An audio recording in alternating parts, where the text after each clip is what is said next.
Olá a todos e a todas, sejam muito bem-vindos à nova temporada do programa Mercado e Perspectivas, que reúne empresários que ditam tendências e mobilizam o setor. Nosso programa é uma produção da FEComércio São Paulo e quem é nosso associado tem exclusividade no acesso ao conteúdo. Estamos aqui com Thiago Alves, que é CEO da IWG Brasil. Muito obrigado por estar conosco, Thiago. Muito bom estar aqui e falar de um tema que é tão atual, né?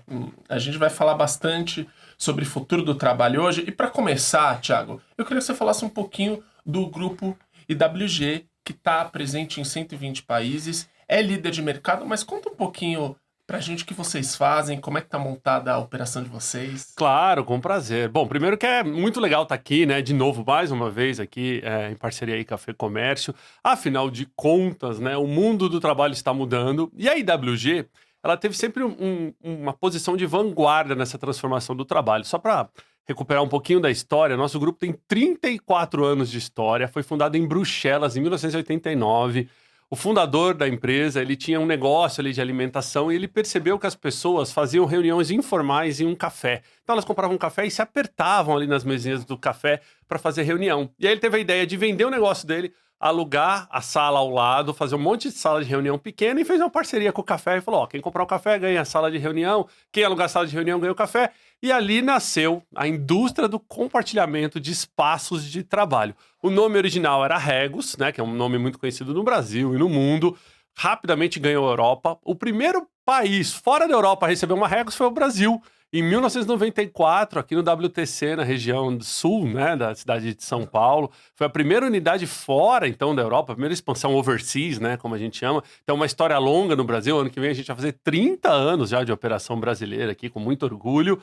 E aí a empresa foi crescendo rapidamente, por vários fatores, né? Seja por demanda por mais espaços flexíveis de trabalho, seja por demanda por estar em vários locais no mundo. Hoje a empresa opera em 126 países, para ser exato, 1.100 cidades em mais de 4.000 pontos. Então você imagina o tamanho do negócio. É um negócio realmente globalizado e cada país roda no mesmo modelo que, né, foi definido ali pelo padrão internacional. Então, se você for numa unidade ou da Regus, ou da Spaces, que é uma marca nossa também, ou da HQ, que também é uma marca nossa, em São Paulo, em Tóquio, em Paris ou em Dallas, é o mesmo produto. Isso é muito legal. Uma empresa que já aprendeu com tudo, né? Já passou a bolha da .com, já passou Lehman Brothers, já passou crise mundial, guerra, etc. Então, é uma empresa que sabe operar em todos os tipos de cenário, né?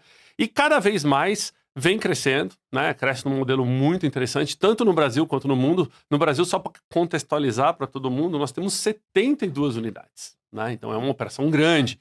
Mas só para comparar, Estados Unidos, por exemplo, são 1.250, né? Então o Brasil ainda tem uma oportunidade de crescimento muito, muito grande. A gente opera em 16 cidades hoje, com certeza aí temos um horizonte, né, de oportunidades no Brasil, considerando o tamanho do nosso país, o tamanho da oportunidade. E agora, né, com o advento, coisas que a gente vai falar, essa mudança dinâmica do trabalho que está tracionando cada vez mais. É isso que eu queria falar. Você está me falando de 30 anos de experiência no Brasil, muita estrada rodada, já passaram por tudo que é diversidade. Mas agora falando um pouco de coworking, a gente relacionava antigamente coworking, muita empresa de tecnologia, autônomo, e aí veio a pandemia e mudou todo esse perfil. Falando em mudança de perfil, qual o perfil do cliente hoje? É interessante até que você usou o termo coworking, né? Você sabe que esse mercado já foi chamado de várias formas. Já foi coworking, escritório virtual, campus office, né? Open office. Depende da década, eu acho que vai mudando a terminologia. O mais comum hoje em dia é realmente coworking, né? Apesar que o coworking ele é um pequeno produto dentro do mundo do escritório flexível. Né? A gente, quando pensa em coworking, a gente pensa o quê? Em mesa compartilhada. Né? Então a gente fala, vou compartilhar a mesa com um colega ou com outra empresa. Isso é sim, né, o que a gente chama de espaços compartilhados de trabalho, mas é muito além, né? Tem escritório privativo, tem sala de reunião, tem espaço para evento, tem espaço para empresa. Pra você ter uma ideia, eu tenho clientes que têm 300 funcionários e que estão no coworking. Eu tenho desde o pequeno empreendedor que só vai para o escritório uma vez por mês, desde a empresa que vai todo dia, que precisa de uma super infra de tecnologia, que opera né, algum tipo de trabalho crítico. Então, a pandemia, com certeza, ela acelerou, a gente vai falar um pouquinho específico, só para trazer a pandemia de lado, ela acelerou uma tendência de trabalho muito forte. Mas o coworking era, sim, frequentado pela sua maioria, pelas pequenas e médias empresas e o empreendedor pessoa física. Isso mudou, né? Hoje, mais da metade dos meus clientes são grandes empresas. Por quê? Porque as grandes empresas se atentaram para os benefícios que o espaço flexível de trabalho traz. Ainda mais no mundo VUCA e BANI que a gente vive hoje, né? Onde as pessoas querem a flexibilidade de poder escolher onde trabalhar, quando trabalhar, por quanto tempo trabalhar, né? Eu quero um ambiente de trabalho que seja legal, eu não quero. Se for para eu me deslocar da minha casa para o ambiente de trabalho, tem que valer a pena, tem que ser um negócio legal, tem que ser um lugar que seja bacana, receptivo, onde gere conexão entre pessoas, seja produtivo, que me traga segurança física, que me traga segurança digital, e por aí vai. Então, assim, as pessoas buscam hoje no espaço de trabalho outros vieses do que no passado. Pensa lá vamos pensar no mundo antigo lá, 2019, ó, não está muito longe ainda, no mundo antigo, 2019, as empresas escolhiam onde queriam ter o seu escritório e acabou, né? Olha, todo mundo tá na Faria Lima, não interessa onde você mora, vem todo mundo pra Faria Lima porque o diretor mora aqui na Faria Lima e acabou. Agora não. A pandemia trouxe um empoderamento muito forte dos colaboradores por uma questão de escolha de local de trabalho. Hoje o RH está muito mais empoderado. Então as grandes empresas olharam para os espaços de coworking e falaram, opa, eu preciso colocar minhas pessoas aqui porque eu não consigo mais tracionar essa mão de obra em termos de engajamento da mesma forma que eu fazia antes da pandemia. A gente viu quantas empresas anunciarem aí, volta ao trabalho, volta ao presencial, e de repente, não, o modelo é híbrido, não, mas a gente está repensando o escritório. Exatamente por isso. O escritório da velha economia, vamos chamar assim até 2019, né? O escritório da velha economia, ele é diferente do escritório que a gente vai viver agora. Afinal de contas, as pessoas têm uma opção que antes a gente não considerava, que era a casa, né? Então, quando você sai da sua casa para ir para o escritório, a saída tem que valer a pena, senão você vai falar, se for para ir para o escritório para ficar o dia inteiro em reunião virtual, vou ficar em casa. Mas se eu for para o escritório para não encontrar ninguém, não fez sentido ir para o escritório. Por outro lado, uma empresa tem que existir, ela ainda tem que ter CNPJ, endereço, né? O Brasil tem leis específicas para uma empresa opere. Então, grandes empresas olharam e falaram, olha, espaço flexível de trabalho, eu escolho aonde eu quero estar, por quanto tempo eu quero estar, eu posso ter flexibilidade para crescer e diminuir, eu não preciso investir, isso é uma coisa muito legal do coworking, né? Porque está pronto o espaço. Sim. E um escritório tradicional no Brasil é caro, né? Não sei se o pessoal sabe, mas em média você investe de R$2.000 a R$4.000 o metro quadrado para montar um escritório. Então imagine uma empresa que precisa aí de 1.000 metros quadrados, nós estamos falando de cifras de milhões de reais. Esse dinheiro ficou caro. Ele ficou caro por vários motivos, porque a taxa Selic está cara, ele ficou caro porque o empréstimo está caro, e ele ficou caro porque a gente percebeu na pandemia também que é melhor investir capital no nosso negócio, não imobilizado. Quem tentou quebrar um contrato durante a pandemia de escritório viu quão é difícil quando você está no mercado tradicional e tem que cumprir 3, 5 anos de contrato, que você devolve todos os descontos, e que você tem que demolir tudo aquilo que você construiu. Aí você fala, nossa, tá pronto. Mas por praxe você demole, você vai demolir tudo, vai ficar piso, forro e luminária. Então, assim, as pessoas viram que fazer investimento imobilizado não é inteligente. Hoje a gente repensa tudo, né? Eu vou pegar um táxi, ou vou pegar um carro por aplicativo, eu vou para economia compartilhada. Eu vou viajar para uma casa de veraneio, eu vou olhar no aplicativo para ver se tem uma casa compartilhada. E eu comparo isso com hotel. Eu comparo o custo do carro com aplicativo com o carro tradicional. Por que não comparar o escritório flexível também com o escritório tradicional? Então, grandes empresas hoje olham para o coworking como primeira opção, isso é muito legal. Não deu certo, por algum motivo, logística, preço, seja lá o que for, aí ela começa a namorar o tradicional. Então, eu tenho, assim, de clientes grandes, desde Petrobras até empresas pequenas, pequenos empreendedores, no mix mais ou menos que eu te falei. 60% empresas grandes e internacionais, os outros 40% estão divididos entre médias e pequenas empresas e o empreendedor individual. E a beleza do coworking é trazer essa miscigenação de todas as empresas no mesmo espaço de trabalho. Quando que um pequeno empreendedor ia ter a oportunidade de dividir um espaço com uma big tech? Né? Ele não teria... Né, um termo em inglês, o punch, né, a robustez de pagar um escritório, muitas vezes na Faria Lima, sozinho, para estar no mesmo andar que uma big tech. Agora, quando ele está no coworking, ele consegue. Então, essa é a beleza. Esse networking que os coworkings geram é muito bem avaliado e muito bem percebido pela pequena empresa, pela média empresa, mas para a grande empresa também, por que não? Né? Eu acho que a grande empresa ela pode aprender muito com networking. Muitas vezes a gente acha que não, né? Que o cara está na vanguarda no mercado. Ao contrário, a gente está vendo quantas empresas serem desrompidas por startups pequenininhas que começaram aqui, que tinham uma posição de trabalho, 2, 3, e de repente viraram, né, um animal muito grande e está competindo junto com as grandes. Então, essas empresas veem esses benefícios. É muito legal, porque o mercado de coworking é um mercado regulado no Brasil, para quem não sabe, a gente tem leis específicas para o mercado de coworking. E isso é bacana, porque dá segurança jurídica para as empresas. Dá para perceber na tua fala que tem uma ampla gama de modelos, me parece que eles podem ser customizados, enfim, para atender a diferentes necessidades. Mas aí pegando um ganchinho da tua fala, falando de modelo híbrido, o que mais cresceu? Tem algum tipo de modelo que é mais procurado pelas empresas no geral? Você já falou que 60% do teu público, dos teus clientes são grandes empresas. Olha, eu vou até contar uma história bem bacana, porque antes da pandemia, a gente já percebeu uma tendência de cada vez mais os dias da semana, os locais de trabalho serem flexíveis. Quando veio a pandemia ali em 2020, onde todos nós pensávamos que ia durar 15 dias, né, tudo aquilo, a gente não se preocupava muito com isso. Só que a gente viu que não durou 15 dias. A gente tinha aquela preocupação se trabalhar de casa ia funcionar ou não, né? Lembra? A gente não sabia se a conexão de todo mundo ia funcionar e tudo mais. A gente viu que funciona e funciona por uma boa parte. Mas a gente viu que também que trabalhar de casa o tempo todo também tem um impacto negativo na saúde mental das pessoas, falta interação pessoal com colegas de trabalho. Alguns, né, acabaram trabalhando mais em casa. Alguns tiveram uma sensação de ser mais produtivo, e realmente foram. Outros tiveram a sensação de ser mais produtivo, mas trabalharam mais horas, né? Porque antes você ia para o escritório, você pegava ali 1 hora de trânsito, fazia 1 hora de almoço, 6 horas da tarde você acabava, aí você está em casa, você já acorda, começa a trabalhar, você não faz 1 hora de almoço, você não para de trabalhar às 6, então você trabalhou mais horas do que se você estivesse no escritório. Teve vários modelos, né? Durante a pandemia, eu já estava escrevendo um livro, que era o livro sobre o futuro do trabalho, e a gente até pivotou, eu com a editora, o título do livro, até trouxe aqui para você, para virar nem home nem office, o futuro do trabalho é híbrido. Exatamente porque hoje a grande discussão entre todas as empresas é o trabalho híbrido. O que é o conceito do trabalho híbrido? O conceito do trabalho híbrido é você não amarrar de maneira fixa os dias que o colaborador tem que estar em casa ou no escritório, assim como você torna flexível outros itens da jornada de trabalho, horário, né? Dias da semana, a própria jornada, remuneração flexível e gestão por performance. Ora, se eu não controlo mais os horários que você trabalha, se eu não controlo a sua jornada, se eu não controlo a localização que você trabalha, eu preciso medir a sua performance, porque antes não, como é que funcionava no mundo antigo, né? Cara crachá, eu sei que você está no escritório, a hora que você entrou, a hora que você saiu, mais ou menos eu tinha uma relação visual com o seu trabalho, principalmente se fosse o gestor.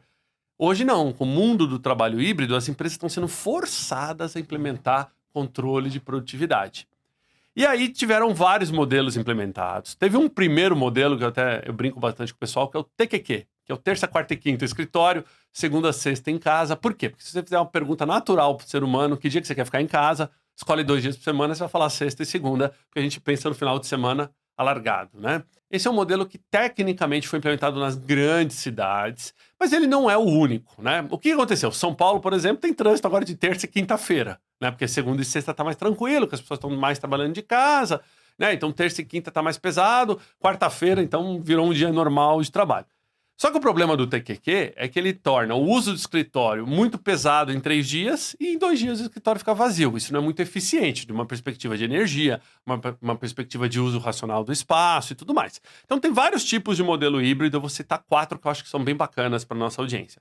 Primeiro, é o híbrido estático, quando a gente define exatamente isso, dias da semana fixo, onde as pessoas vão para o escritório, dias da semana fixo, onde elas trabalham de casa. O TQQ é um modelo estático.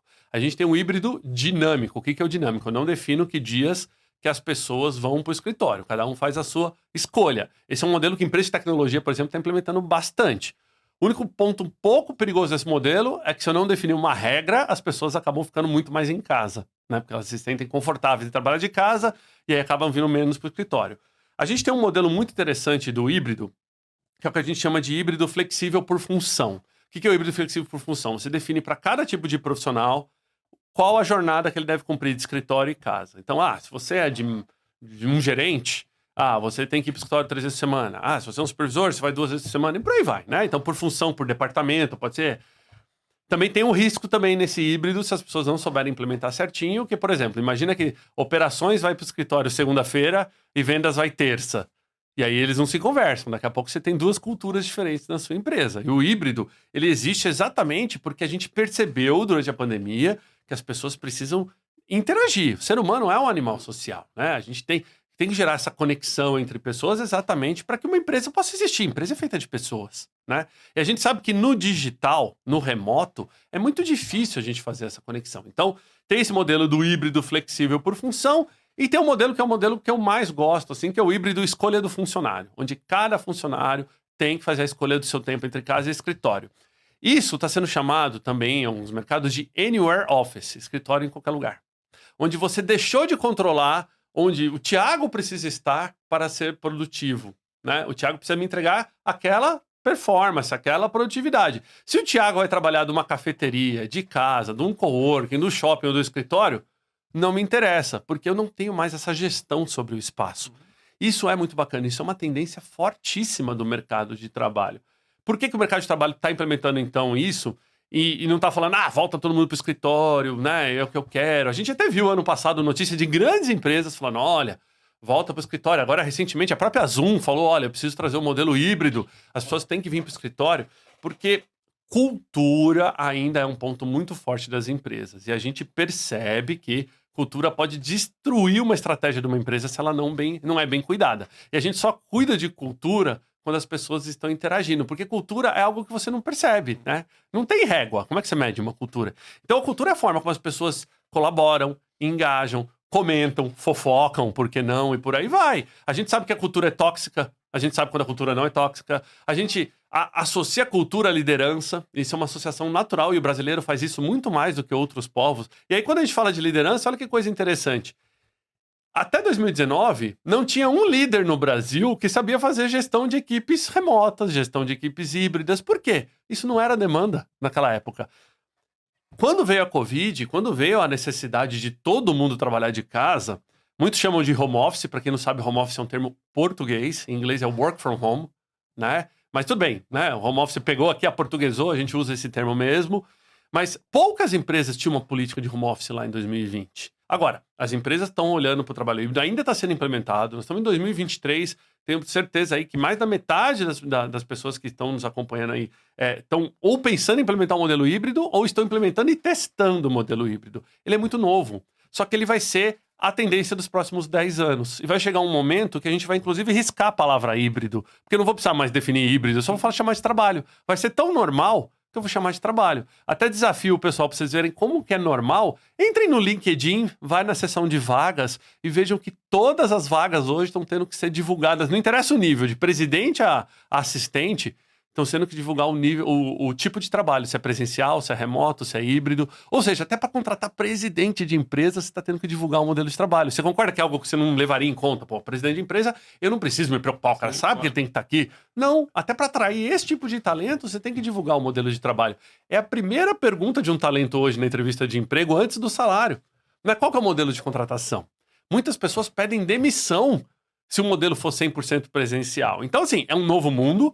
Flexibilidade hoje é uma arma poderosíssima, que a gente não sabia jogar com ela, porque qual que eram as armas que a gente tinha como gestor até 2019? Salário, cargo, benefício. É isso que a gente oferecia, né? Um escritório diferente, legal, ó, tá aqui um benefício, assistência médica, vale refeição, ó, tá aqui um vale praia. Você podia até diferenciar os benefícios, mas era isso, esse era o jogo. O jogo hoje em dia tem a flexibilidade no componente. Então as empresas estão tendo que se readequar. E uma notícia muito boa é que o Brasil tem uma lei do trabalho híbrido.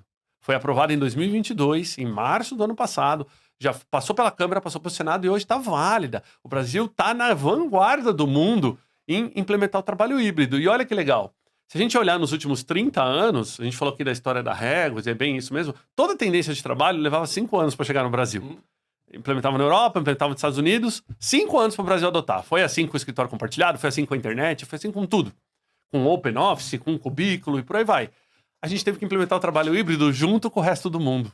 E a gente fez e fez muito bem. O Brasil tem uma lei, nossa lei é tão avançada quanto países de primeiro mundo. Isso coloca o brasileiro num outro patamar de competitividade. Olha que legal hoje você poder contar com pessoas no Brasil inteiro na sua folha de pagamento, né? Antes não seria possível. Você imagina lá em 2019, você é uma empresa que está com sede em São Paulo, e aí de repente você precisava contratar alguém que morasse em Jundiaí. Aí você ia falar, o cara vai vir dirigindo todo dia. Aí o próprio RH da tua empresa ia virar para você e falar o seguinte, esse cara não vai aguentar. 6 meses dirigindo, pegando 3 horas de trânsito por dia, esse cara lá na frente não vai, ele vai pedir demissão, ou ele vai ficar cansado, ou ele vai ter estafa e por aí vai.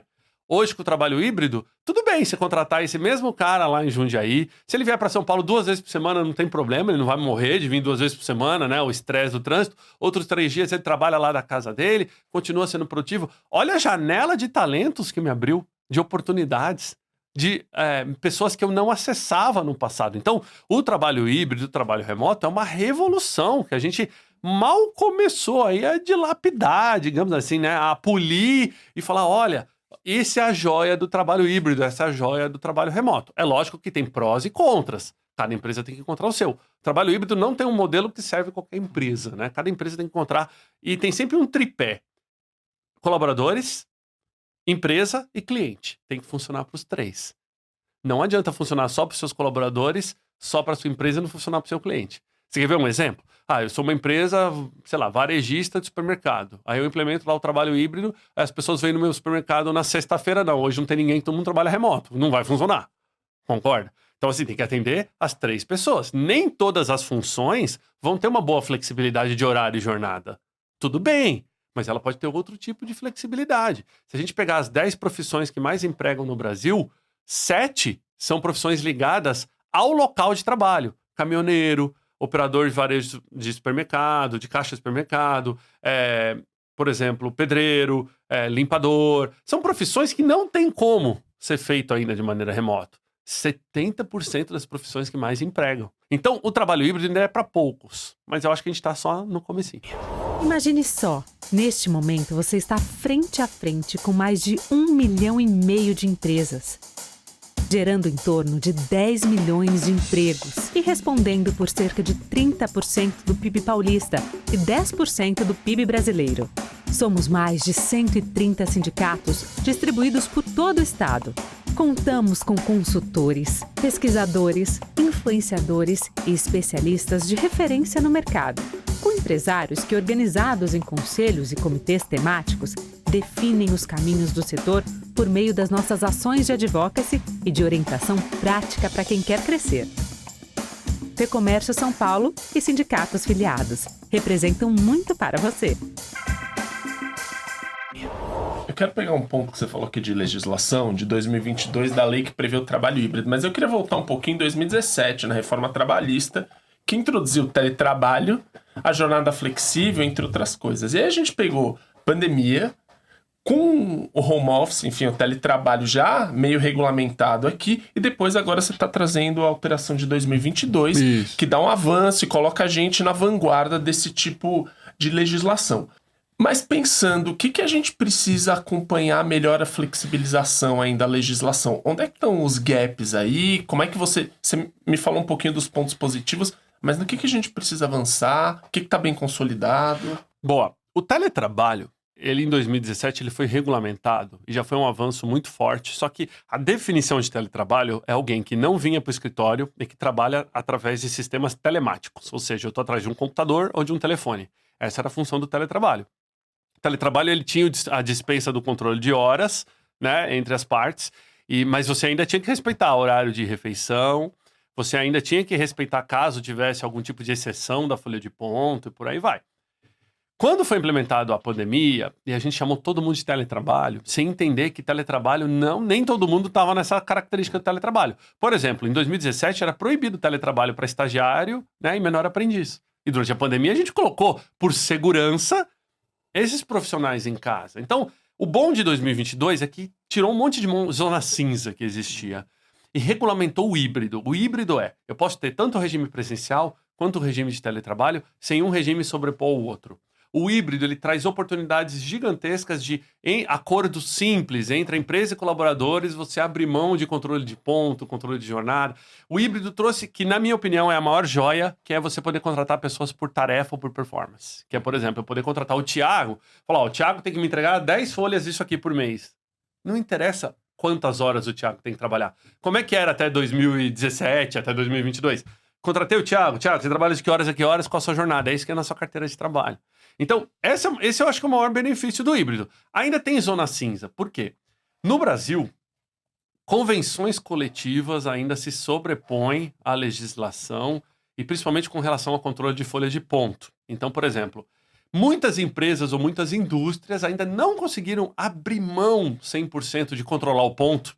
Então ela implementou um híbrido, a pessoa trabalha de casa, mas a pessoa tem que estar 8 da manhã na frente do computador, 6 da tarde desligando o computador. Então, a indústria ainda precisa fazer um trabalho com sindicatos para que isso possa ser implementado, ou ela vai ter que controlar a folha de ponto por exceção. O que é folha de ponto por exceção? O cara tem uma jornada mais ou menos definida na CLT ali, na carteira de trabalho, e ele só marca o ponto de quando ele fugir daquela jornada.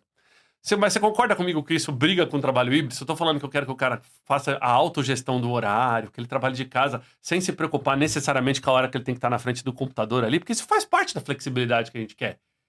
A CLT ainda me obriga a marcar o ponto. Então, para eu não ter a marcação de ponto, eu tenho que ter um acordo simples entre o colaborador e a empresa, ou eu tenho que ter uma convenção coletiva por cima. Então, essa é a parte que eu acho que está todo mundo mais ou menos ainda tentando entender.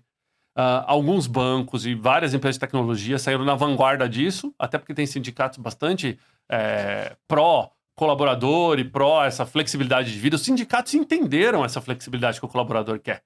Falaram, não, tudo bem, esse cara vai ser o quê? Ele é programador, ele trabalha de casa, ele trabalha remoto, ele só vem pro escritório de vez em quando. Pô, eu não preciso fazer a gestão de horário dele. Tudo bem, você não precisa fazer a gestão de horário dele, eu dispenso, mas ele ainda tem que cumprir uma hora de almoço. Ele ainda tem que garantir que ele não trabalhe, que ele mantenha 11 horas, né, de intervalo entre as jornadas e por aí vai. Então, assim, tem regras. Eu brinco com todo mundo o seguinte, gente, trabalho híbrido é diferente, liberdade de libertinagem. Não é porque é híbrido que pode tudo. Não tem vale tudo no trabalho híbrido. Quando eu for para o escritório, tem que ter regra. Empresa tem que ter regra. Não tem problema ter regra. Eu acho que muita gente ficou com medo de escrever o papel e afugentar colaborador. Por quê? Porque a gente viu que hoje, com mídia social, as coisas potencializam muito rápido. Então, se eu escrever uma política onde eu fale, olha, fulano tem que vir pro escritório 3 vezes por semana. Pum, daqui a pouco você tá na mídia social, eu sou obrigado a ir pro escritório 3 vezes por semana. Olha, no escritório. Mas empresa tem que ter regra, a gente tem que funcionar. O ser humano precisa, para socialização e para cultura de empresa, tem que ter regra. Senão, sabe o que vai acontecer? Eu vou pro escritório na segunda, chego 6 da manhã, saio 2 da tarde. Você vai pro escritório na mesma segunda, só que você chega 4 da tarde, sai 10 da noite. O que adiantou a gente ir pro escritório no mesmo dia? A gente não se encontrou. Não gerou exatamente o que a gente mais precisa com a conexão entre pessoas. Outra coisa, eu fiz o escritório funcionar em totalmente horários diferentes do que a empresa funciona, né? Então, volta no tripé. Tem que funcionar para pessoas, para a empresa e para o cliente. Então, eu acho que hoje tem uma necessidade muito grande de escrever política. O brasileiro, nesse ponto, a gente é muito ruim, né? Vou até assumir e fazer minha culpa aqui. O brasileiro escreve pouca política. O americano escreve política para tudo. Tanto que quando veio a Covid, boa parte das empresas americanas já tinham política de trabalho flexível. Talvez não usassem ainda, mas tinha uma política. A gente não. A gente copiava a política de fora. Então o brasileiro está aprendendo a escrever política. Qual que é a minha política de trabalho flexível? O que eu permito? O que eu não permito? O que é horário flexível na sua visão? O que eu permito? O que eu não permito? Você pode sair para levar um filho na escola? Entendeu? Nas 3 da tarde? Isso é ok? Escreve que tá ok. Não deixa subjulgado, né? Não deixa subjetivo. Porque as pessoas não vão se sentir confortáveis. Ou se elas fizerem, elas vão se sentir mal porque estão fazendo. Então, a gente tem que aprender a escrever política exatamente porque cada vez mais as empresas estão tentando transparecer confiança para o colaborador. Então, aquilo que é acordado não sai caro. Se eu sei as regras do jogo, você pode me cobrar as regras do jogo, concorda? Eu acho que uma palavra que surgiu algumas vezes aqui na tua fala é aprendizagem, né? As empresas estão aprendendo, a gente está aprendendo, está no mundo novo. Daqui a 10 anos não vamos falar mais em híbrido, só trabalho. E aí eu fiquei pensando aqui, né, nessa questão da confiança. Acho que você está falando um pouco de tratar o colaborador que nem adulto. E aí, que oportunidades dentro desse aprendizado, até um medo das empresas com jornada flexível, remunerar por produtividade, que oportunidades as empresas não estão vendo ou que elas têm? Que oportunidade que a flexibilização do trabalho traz para a empresa? Bom, primeiro ponto, retenção de talento, né? Uma pesquisa recente, até eu participei da palestra da GPTW, né, Great Place to Work, mostrou assim, entre as 25 melhores empresas para se trabalhar no Brasil, dos últimos 25 anos, então ela pegou as melhores empresas do ranking de cada ano e foi mostrando o que está evoluindo em termos de necessidade dos colaboradores. Pasmem, né? Os últimos 3 anos, mais de 80% das pessoas falaram, eu fico na empresa quando a empresa me traz flexibilidade no meu dia a dia. Então isso é retenção de talento. Na cara, pá. Segundo, redução de custo. Por quê? Concorda comigo que eu manter um escritório esperando que 100% das pessoas venham e sentem, cada um na sua mesa, no seu departamento, certinho, eu vou ter que ter um escritório grande. Quando eu implemento o trabalho híbrido, eu posso fazer rotatividade entre as pessoas, a mesma mesa pode ser usada por várias pessoas, eu vou ter espaços muito mais colaborativos, eu vou gerar um novo espaço de trabalho que ele pode ser menor, isso reduz custo para mim. E olha, escritório é um custo pesado das empresas, né? Qualquer um de vocês que estiver nos assistindo agora, para e faz a conta de quanto custa o custo total de ocupação de escritório pelo seu faturamento. Tem empresas que isso chega a ser 10, 15% do custo total. Então, se você pode flexibilizar o seu custo fixo, olha que maravilha que é isso. Então, retenção de talento, redução de custo. E tem um outro valor agregado, que é produtividade, né? O trabalho híbrido e as empresas que estão implementando o trabalho híbrido, elas querem passar a medir produtividade. E eu não consigo fazer isso sem implementar essas rotinas flexíveis. Então, assim, hoje em dia, o mundo está migrando para cada vez mais coisas mais dinâmicas, por aplicativo e tudo mais. Está muito rápida as transformações, e nos ambientes de trabalho também, né? Então, a gente aprendeu, até esses dias, a gente exigia as pessoas terem o office básico, né, numa contratação. Hoje em dia, a gente já quer que a pessoa saiba mexer com inteligência artificial, né? Já passou até daquela... Então, o mundo muda muito rápido. Eu estou começando cada vez mais a ter que acompanhar as pessoas exatamente por produtividade, por causa dessas mudanças. E esse é um benefício que o trabalho híbrido traz. Então, eu colocaria essas 3 vertentes aí como os principais pontos que as empresas têm de ganho, né? E é lógico, como eu já até comentei um pouquinho antes, eu acho que acessar novos talentos ainda é um diamante bruto que vai poder ser lapidado. Queria que você falasse um pouquinho sobre tendência. O que você tem visto lá fora de boas práticas e como é que você está vendo o ano que vem? Tá. Bom, a gente está muito empolgado para esse ano ainda, né? Na verdade, esse ano tem muita coisa abrindo, tô com várias unidades em obra, para novas unidades que a gente vai abrir esse ano ainda. Ano que vem, com certeza, um ano super, super positivo para o Brasil, exatamente por essa demanda que a gente está tendo hoje de vários proprietários nos procurando, né? Querendo abrir, seja porque ele tem um espaço vazio, seja porque muitas vezes ele já tem um operador lá, esse operador não está bem, então ele quer alguém realmente que tenha, né, uma estrutura legal para operar aquele espaço para ele, por aí vai. Então a gente está muito positivo com relação ao Brasil. O Brasil é um oceano azul de oportunidade para o nosso grupo, né? Tem alguns mercados... Nenhum mercado está saturado de coworking hoje, tá? Só para você ter uma ideia, Estados Unidos, onde a gente tem mais de 1.250 pontos, é um mercado onde a gente estima que o mercado de escritório flexível gira entre de 5% a 7% do mercado imobiliário. Só 5% a 7%. Hoje no Brasil, se a gente pegar todo o mercado flexível e dividir pelo mercado imobiliário A, B, não vou nem considerar prédio C, assim, né? Os prédios melhores, não deve dar 1,5%, 2%. Então o Brasil tem uma oportunidade gigantesca de crescimento para o mercado de escritório flexível. E detalhe, nesse mapeamento de prédio A, B, não entra a cidade secundária. Porque as grandes consultorias imobiliárias no Brasil não mapeiam cidades como essa que eu estou te falando, né? Jundiaí, Vinhedo, que tem demanda e que tem bons prédios, mas que não era o foco das consultorias imobiliárias no passado. Então, eu acho que o Brasil tá com uma super oportunidade. O nosso grupo continua crescendo bastante lá fora. Para você ter uma ideia, antes da pandemia a gente tinha 2.500 unidades, temos 4.000 agora, então um crescimento super sustentável durante a pandemia. A empresa busca cada vez mais expandir a operação nos países onde ela já está e colocar mais pontos no mapa. Essa é a nossa ordem global. Ponto no mapa, ponto no mapa. Mais do que mais pontos nas mesmas avenidas, é espalhar mais. Por que espalhar mais? Exatamente porque as pessoas querem trabalhar perto de casa, não necessariamente de casa. Então, por exemplo, durante a pandemia, eu abri em São Paulo Lapa, Santo Amaro, Osasco, Alphaville. São regiões que tradicionalmente não tinham a mesma demanda do que a Faria Lima, Paulista, Pinheiros, Berrini. Mas durante a pandemia teve uma demanda interessante. E a gente olhou para Lapa e falou, nossa, que legal, vamos colocar um ponto aqui na Lapa. No mundo está acontecendo a mesma coisa. Então, cada uma das cidades onde a gente não tem presença, a gente está buscando ter presença. A empresa investiu muito em montar uma estrutura parruda, assim, bem reforçada, de diretores de desenvolvimento de negócio imobiliário. Então, eu mesmo no Brasil tenho 4 pessoas focadas nisso. Pra você ter uma ideia, até 2019 eu tinha uma. Agora eu tenho 4, que a função deles é sair pro interior, sair em novas cidades, conhecendo o proprietário, apresentando o nosso modelo para fincar mais bandeirinhas no mapa. Quanto mais bandeiras no mapa eu tenho, mais oportunidade para meus clientes eu tenho. Então, aquela conta global, aquele cliente internacional, vai olhar e falar, nossa, que legal, agora vocês têm em Goiânia?